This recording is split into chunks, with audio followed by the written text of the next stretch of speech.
So today we're just going to take the next few minutes to talk a little bit about just thinking of a technology or a industry that's not met up with technology yet. And the reason I know about this so well recently is the fact that I'm trying to sell my house here in Omaha. And it's an industry that is in dynamic flux right now because I'm trying to sell it by an owner. Any real estate agents in here? All right, I'm not going to step on your toes, maybe. So just pick your feet up. So it's just, it is in such flux now because in Omaha, the market is amazing. There aren't enough houses that they can inventory. They're selling them as soon as they come up, sometimes before they get on the market. And so I'm going to talk about a lot of illustrations that I've learned the last few weeks. It's only been on the market 4 weeks. And next week is the drop dead. I'm just going to give it to an agent. So if you still have your license, I'd be glad to talk. No, I actually have a daughter who's in a real estate agent. Thanks, Skip. But before we get started, I thought I'd show you a little thing, give you a couple ways to, I'm not giving any gifts, but you can at least win a glass of water. Skip it, get it for you too. So, does anybody know, if you're from Omaha, you can't answer this question. Yes, Warren Buffett. Quaint little, not too far from here. Wow, would you live there? That's just a question I thought I'd ask you. Anybody know whose this one is? You do, don't you? Do you? Okay, this is an Omaha home. He was in The Godfather. This was Marlon Brando's home. So it's not too far from here either. We have a condo now because we gave up a great suite at the College World Series, our company, and Alexander Payne lives above that. I couldn't get up to the next level of our condo to take a picture of his just because of security reasons. But this is about homes. I'm going to talk about homes. I'm going to give you ideas. It's kind of a think session.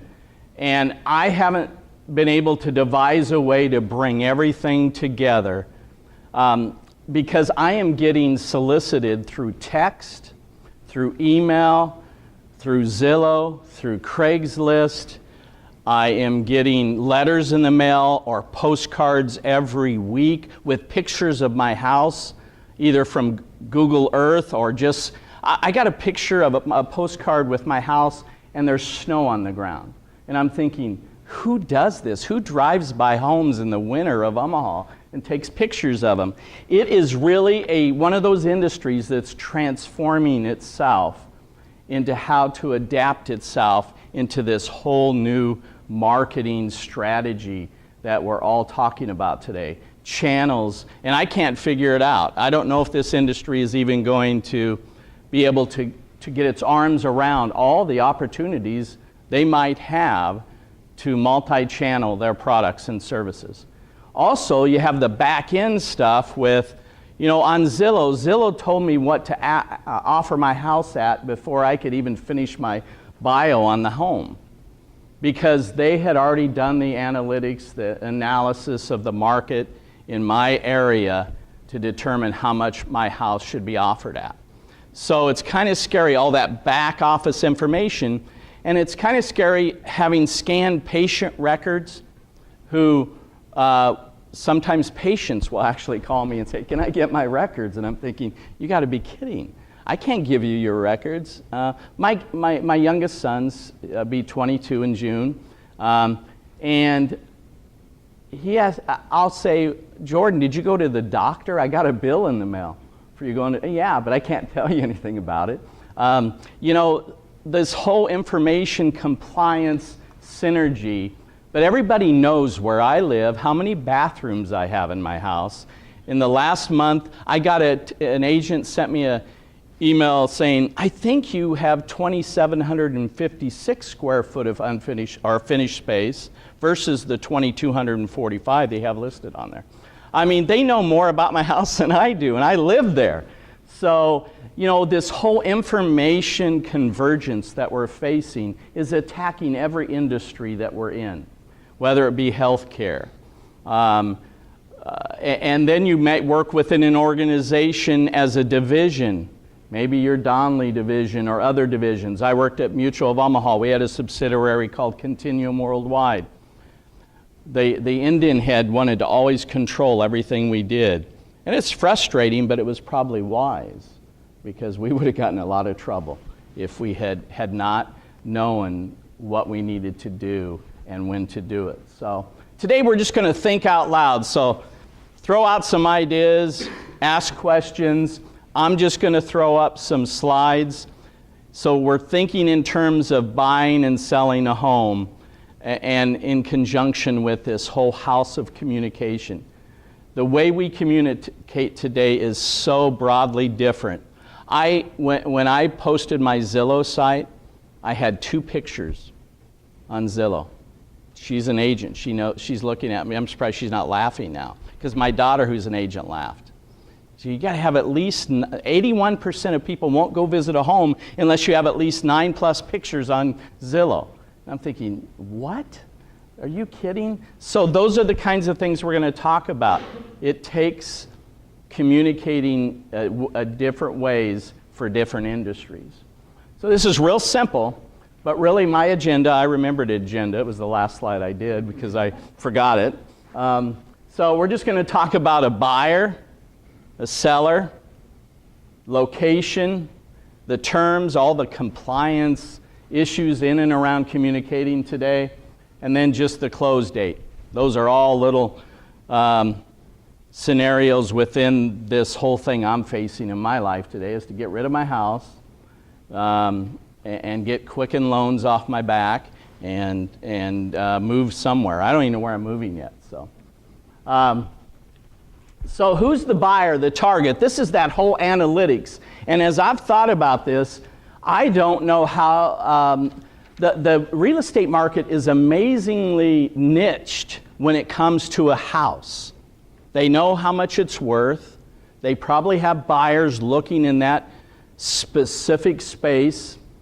People still ask me that know me well, why are you selling your house? And I look at them and I'm thinking, it's 5 bedrooms, 3 bathrooms. I have to mow the yard every week, shovel walks. I'm the only one that lives there. So I can't yell at the kids anymore to go. I had 6 kids at home at one point, so it made sense, but it doesn't make sense now. And my friends still ask me, why are you selling the house? Well, it just doesn't take a scientist, but the real estate agents know why I'm selling the house. It's too big for me. And they know the exact buyers that they've touched hands with to say, hey, we have the perfect house for you. But just to show you the example of not this whole industry trying to figure out themselves, I get a text yesterday. I'm inquiring to see if one, I won't even give you my address, it's right next to Warren's house, but is still for sale. I said, yes, it is. And then about 2 hours later, I get a second text from the same person who I don't know who it is. What floor is the laundry room on? And I'm thinking, you gotta be kidding. So I said, it's a true ranch. It's on the main level. Anyway, that's what I thought. And then I got to thinking, maybe a true ranch isn't necessarily always have those amenities on that level. So the real estate agent generally has a great concept and idea. I don't know who this person is because I'm selling this by myself. They could ask me questions all day long. I would answer them, and he or she's never going to visit my house. They could be casing my house to steal everything out of it. But they didn't want to carry the washing machine up steps if they were going to steal everything out of it. So the value, what's the value on your home? For me, I've lived there 12 years. Raised my 3 youngest in that home. There's a lot. Man, I think it's worth millions. But what is it really worth in the market? Real estate agents know that better. Analytics is available. Zillow knew better. And so the value is determined by people outside of your sphere. I have it. My daughter said, don't take less than this. And I'm thinking, how do you even know that? I mean, it's a great market, but you have to understand the value of your client. I don't know if I ever want to do business with AT&T. After Matt's, what he went through, there's value in what we buy and sell. And what we buy is the value that we have to understand. Think about the market. In Omaha, the market is horrendously short right now in homes. And you know the easiest way to know that? Go try and rent an apartment right now. A one-bedroom apartment right down the street over here in the Xarban area. There's some over there, I won't even mention the owner because they're $1,200 to $1,500. 10 years ago, I was thinking $2,500 for a 400 square foot studio in downtown Manhattan was outrageous. I'm thinking that's what's going to be here in a few years. There's value, and it all is about the market, what the market's doing, what you're willing to pay for something to be done. Self-examination. I have to make decisions. I have to sell. I'm selling my house. I don't need it anymore. But my kids, I have 6 kids, as I mentioned, and 2 of them hate me right now because I'm selling the house. And I don't know what to do with their twin bed that they can't even fit in anymore, but they don't want me to get rid of it. So you have to decide how much you value the product you're buying, and bigger picture yet is how much does the vendor that you're dealing with value you. As Matt talked about, the things that happen, missteps that happen in that environment, in a really communication-rich industry. I mean, the telephone business. They've been around forever. AT&T used to have a huge plant here, and a facility became Quest, now CenturyLink. So communication is their business. And when they're struggling with it, you can imagine other industries. And so what else is available? You have to look at what else else you can buy from. In Omaha, we're pretty limited to our cable providers or our cell phone carriers. We have a couple big ones. But what else is available? For me, I'm tired of selling houses right now. I've been doing it 3 weeks, by the way, so it's been a long tenure. But I don't like it. I don't like someone calling me at 6 o'clock in the evening and I'm already kind of dressed down watching sports and say, can I come look at your house in an hour? So you have to really look at what else is available. If you don't know your customers well enough to know where else they can go, then you're probably in trouble, because you really have to know what else is available for your client. And that will speak to how you're communicating to them. And so I'm trying to figure out, how can I sell a house and use every multi-channel environment there is? Print, yeah. I printed a lot of stuff. The disclosure form for my house, which I have to give to everybody that steps in. And I've done those fly sheets you put out in the little rack in the sell sign. But really, print has kind of walked away from home sales, because the biggest part of it was printing the ad in the newspaper that's printed and handed out to thousands and thousands of people every week. It's still done. There's a section, I think, in Sunday's paper for home sales. But I got text. I'm on Zillow. I'm on Craigslist, which is kind of weird, but I never thought I'm surprised I'm not handing out placards or standing in front of my house trying to sell it. But understand the problems you solve. And I learned this a couple weeks ago on a Sunday. We had a monsoon weekend here, and it rained and rained and rained. And Sunday afternoon, this guy called me and said, come and look at your house. I said, sure. And so they came on time, but it was 2 aunts, 2 uncles.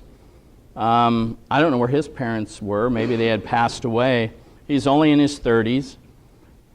And I'm looking at myself 20 years ago in the mirror. Why would I want a 5-bedroom home? Single guy, never married. And so I really have to look at what sector I lived in and who's offering. I don't know why he picked my house to come look at. If there's ever an environment that knows their market, it's the housing market. And people know what homes are for sale in certain areas. You can niche sell. You know, if I got into sales for real estate, I'd want to do those $1 million homes. I mean, it would be great, and there's quite a few of them in Omaha, actually. I got online when I found Warren's house and just said most expensive homes, and his didn't come up, by the way, but a few others did, the Joslyn Castle. Location is important. Where are you sending your stuff? Where are people going to get it? Zillow's a great example. And I know it had to be a guy like me that created Zillow, because I don't like selling a home. I hate buying a home even more, but I don't know where to go. And Zillow's a great deal because agents can use it as well. So location is important. It's a problem that we're looking at solving. Price, you have to determine what the price of selling different channels is going to be. I also work in the print industry. I help clients with their marketing. So I helped a guy. Those of us from Iowa and Nebraska will kind of understand this, but I still have trouble with it. All he does is sell light bulbs in the swine industry. See, pigs like to mate with certain lighting. LED right now is hot. And I learned that from the swine business. Something to take home and tell the family tonight at dinner. This guy works out of his home, and he goes, 3 years, I do his books on weekends, but I help him with his marketing as well, which has got to be great, isn't it? I mean, if you've ever been in a marketing empire, it's this hog business. It's swine. But in 3 weeks, you go to Des Moines, Iowa, where the World Pork Congress is held every year. You will not believe people from all over the world there. Pigs are big. I mean, they're huge. And he wanted to put up he wanted to start using Salesforce.com as his contact manager. I'm thinking, how many contacts do you have? It's like, how many people are raising pigs these days? And so anyway, all of that to say, we had a gal do data entry for us, and it was costing her $9.22 to put a lead in. I mean, take raw data, put it in Salesforce, call the farmer if he'll talk to you or she'll talk to you, find out how many sows they have, how many sow units. I mean, it was costing almost $10 a lead to put in, which I thought was astronomical. I mean, an LED light for a hog confinement center was $10. I mean, so we have to figure out how much do we want to spend on getting someone to buy a light bulb for a hog. I mean, it's ridiculous how much some people will pay for a customer and how to market to them. And he never has logged into Salesforce, by the way. He never has. We got 800 leads in there. Maybe he doesn't need to or something. Need versus want. Do people really need something or do they want it? You have to determine that. And based on that, you can determine what channel you use. Decide how to sell it. We just talked about this a little bit. You know, as you can tell, I've already moved down the channels there in my home selling. Internet, it's all right. It's worked for some people. Agent, yes. I'm not going to sell by owner. What's it worth? I had no idea on how much to ask for my house. The county tells me one thing, and if you live in Omaha, that's usually a high number, how much they want to charge you for taxes and how they assess your home. You know, do I want to do yard signs, which I have to take out of my yard every time I mow my yard. And I'm thinking, why do I even live here anymore? So Zillow, real estate listing, the best foot forward. How do I plan on marketing my home if I'm going to continue to sell it? How are you planning to market your product? Not just for today, but for the future. You know, we don't have a whole lot of options when it comes to, oh, we'll try this. If it works, great. If it doesn't, we'll abandon it. I tell you what, when you convert thousands of Gmail contacts into Salesforce, you never want to leave another contact manager again. It's time consuming. It's a project. And it's almost like, now what do? I can never leave Salesforce. And Salesforce is great, but you really have to look at what you're doing and how you're going to sell your product and to who you're going to sell it to. You know, the whole disclosure and timing thing. I've got, someone mentioned one retailer. I get more Joseph A. Banks email blast than almost any product I've ever gotten. And if I buy a suit there once every 2 years, I mean, so it's just they really don't understand maybe their customer. You know, how many suits do you buy a year? So is that a great way to sell your product? Well, I always get it that it's 60 to 70% discounted. So that doesn't make me want to run up either, because I don't need another suit. I'm moving anyway, so I don't want one. So, honey, they will be there anytime. You know, how many times you get on your website, your own company website, and think, boy, these guys need to refresh their content. And so you really got to think about what you're doing. You know, and your customers are going to show up anytime. If you have a website, if you're on any kind of social media, your customers are going to show up 2:30, 3 o'clock in the morning, 8 o'clock at night.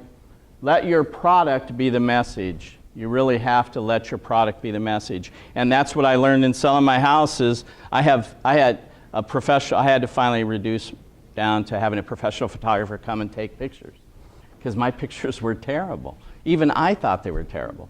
And so she took 79 pictures. I'm thinking, how do I put 79 pictures on? I reduced it down to 38, because some were for the listing service and some were for the internet. So I put 38 pictures, and you know what? I mean, literally minutes after I posted them on Zillow and they were approved, I started getting contacts. Pictures, media, content, video. I haven't done my walkthrough video yet.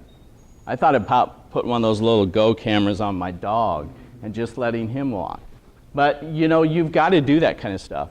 The hog farmer I'm talking about, he has videos. He goes out and takes construction videos of hog confinement. If you want a website, I can give you his number. I'm sure I'll have a lot of people ask about that.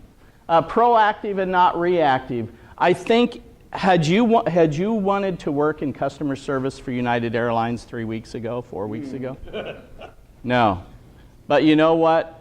They realized the minute that happened, I guarantee you that CEO of that company said, why wouldn't they have offered him $10,000 for that seat? Because it sure cost me a lot of more money. Isn't it always better to be proactive and reach out to your customers, even if it's, you know, through the internet, through messaging? Contact them. Compliance and security. Again, we've scanned documents for a lot of the healthcare environment. And literally, some doctors will tell their patients to call us for their records. And you know what? I don't even have their records anymore. We destroy them 60 days electronically, physically, whatever form we have them in. But there are compliance and security issues you have to be aware of when you decide what you're going to sell. Even when you send a simple email out, you need to have, you know, a cancellation terminology in that. That's why it's good to use some of those services, Constant Contact and the like. Compliance and security are important. Even when I'm selling my house, I have to give someone who comes a disclosure form. 5 pages, 4 or 5 pages in the city of Omaha, state of Nebraska. And if I don't copy the last one I give out, I have to start all over with that thing. So I have about 100 copies made. I've showed my house 5 times. So, save money and time. Quick messaging. Text messaging, I thought 5 years ago, was not something business would ever adapt to. But Pitney Bowes had a conference in Vegas it's been a while ago, maybe 7, 8 years ago. And the emerging way to communicate was text, especially in South America and other parts of the world. It was normal, and I thought, this is never going to happen in the States. You can do your banking. You can take a picture of your check and get it deposited in your account. So it's definitely there. Or you can have a guy send you a text and ask you, is the laundry room on the first level or in the basement? So that's how our world is changing. I would have never thought that. I still don't know who the guy is, and that's bugging me really bad. But you know, if you're a business, Zillow knows everybody that gets on and looks at my house. They send me a report the next day saying you had 5 people visit your site, or 75 people visit your site and 5 people saved it. And oh, by the way, here's the 5 people. So it's amazing how we can become interactive in our marketing today. Let your product be the message. You already talked about proactive and reactive. Get to know the buyer. This is hard in real estate unless you're an agent. The number one place those 5 people that have come to my home went to and loved was the walk-in pantry. And I'm thinking, I sure don't know the buyer very well. They raved about it. They walked in and out of it. And there's nothing in there, just blank shelves. And then they went back to the master bedroom. Oh my, this walk-in closet is gigantic. I'm thinking there's nothing in there, so sure it looks big. Wait till you bring all your stuff here. But I didn't say that because I'm trying to sell the house. You know, it's hard to get to know a customer. The guy that brought his 2 aunts and uncles, his one aunt was standing down in one of my egress windows in the basement, picking a fly out of the little thing the window goes through. And I'm thinking, I don't know my customer. I need to clean out my window wells. You know, so you got to know your customer. If you don't know your customers, you're going to try to sell them something they already have. I have no idea who my customers are, but if I was a real estate agent, I'd probably understand and know what they want. And so it's very important. Square foot, finished or not. I already gave you the little story. An agent calls me, said, how much? I was 20 feet off. And yet, you know, those are the kinds of things you got to know as an agent. How many bedrooms? And in most states now, if you don't have an egress window, can't count it as a bedroom. You aren't even supposed to be living in it, by the way. Now, don't tell my kids that, or they'll have a lawsuit happening. Print, buy, or own. You know, that's the big thing. I've had more people inquire about renting my home than I have buying it. I don't know my customers very well, and I don't want to, but you need to, and we need to if we're in business. I know this was quick. It was very simple. I hope it added some thoughts that you've had. A lot of industries today are way behind. Technology, it's kind of like what the service guy said to Matt. Sales is killing us. That's, as a salesman, that's the response I want out of my production area. But I also have to have good production, and I have to continue selling the way people are wanting to buy. And that's the hard thing. So hopefully this was simple enough to make you think. I remember, the disclosure was, I am the jack of all trades. I really don't know anything, especially when it comes to software. My son that goes here hooked my internet up. I've got more routers in my that's another thing I've got to get out of my basement is I've got 3 or 4 routers to run a small printer. So anyway, any questions, any thoughts? I know this doesn't lead to a whole lot of, yes, Paul? First of all, it's kind of TED Talkish, so it's kind of cool. Can you get me a slot next year? I'll work on that. You got to make it equal. Okay, that's true. Yeah. I thought I was. No, it's really good. As you've gone through this, and I love these stories because it makes it real for you when you're doing things, have you adjusted your tactics now as you've gone? Like, what have you ended up doing? I've moved I've made changes to try to adapt to the people who were coming. So they don't want to see, and I always thought this was bizarre. Staging is incredibly important. And I love my plants. you got to get rid of the plants. I'm thinking, people like plants. Well, they like to kill them, but take them out of the house. So you have to adapt to what people look at. They want to see a room as empty as possible. So I think I've tried to adapt to the buyer. I got the flies out of my window well. I literally went down into the egress and got a rodent out that had died in there probably last fall, starving to death. So you just have to make those adjustments to what people are asking for. I have, what do you call those doors that fit into the pocket? Yeah, I have pocket doors. I know I have 3 of them because my late wife actually had a huge construction change order when she decided to put those in instead of the hinge ones. But I now leave the pocket door open for the pantry because, man, I don't know, they just want to get lost in there. And I'm thinking, you know, I didn't know it would be that great of a sell. So highlight the things that you do well, the things they're buying. So that's a good enlightenment. The other thing that I think is interesting is you said, I think I'm sick of this, I want to get a real estate agent. Mm-hmm. So, and now that's to expedite the whole process for you. So you're going to go with a professional who knows they should stage it, you should keep the pantry thing open, you should clean up, get rid of the plants. Yeah. So some of that. Yeah, Mike the hog farmer, he's going to be at the World Pork Congress. It's very expensive. It's like any other big trade show. And he's going to send out 3 email blasts out of Salesforce. And he said, do you think I should hire somebody put an image behind my content? I said, first of all, Mike, let someone read the content.